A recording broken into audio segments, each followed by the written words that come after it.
Good morning students, मैं रचना यादव आपकी Hindi teacher. बच्चों, आज हम जो चैप्टर पढ़ने जा रहे हैं उस चैप्टर के वर्ड मीनिंग मैं आपको समझा रही हूँ।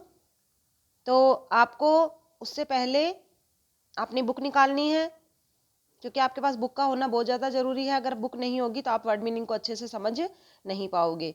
और हम हर चैप्टर को समझने से पहले उसके वर्ड मीनिंग का उच्चारण करना सीखते हैं, उनको समझते हैं कि उनका अर्थ क्या है। तो आज हमारा चैप्टर है चैप्टर नंबर 12, जिसका नाम है सूझबूझ। ठीक है, तो हम हमारा चैप्टर जो उसके वर्ड मीनिंग है उनको शुरू करते हैं। तो हमारा पहला शब्द है सूझबूझ।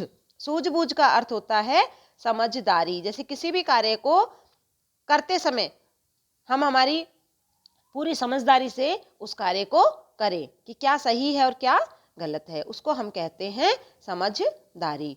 अगला हमारा शब्द है भेंट। भेंट का अर्थ होता है उपहार।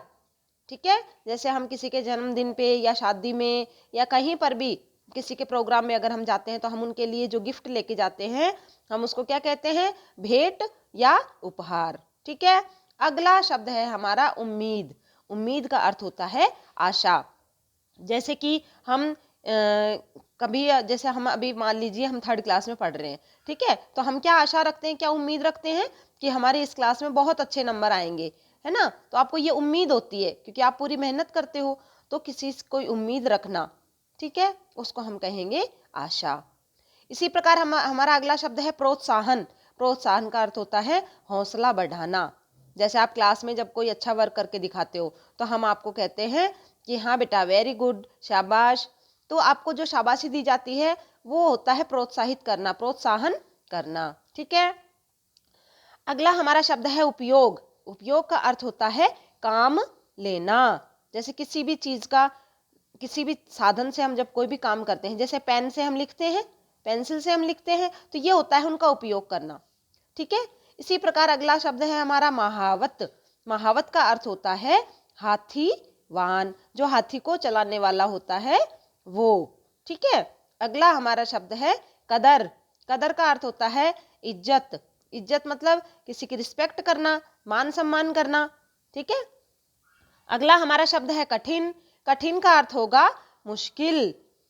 ठीक है, जैसे किसी भी काम को हमें करने में अगर परेशानी आती है तो हम क्या कहते हैं, अरे भाई बहुत मुश्किल हो रही है इसको करने में, है ना। अगला हमारा शब्द है निगाह। निगाह का अर्थ होता है नजर, ठीक है, जिससे हम देखते हैं। फिर है अगला शब्द प्रशंसा। प्रशंसा का अर्थ होता है बड़ाई।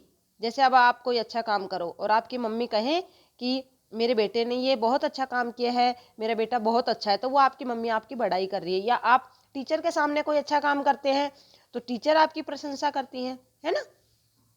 अगला शब्द है रवाना। रवाना का अर्थ होता है चल दिया।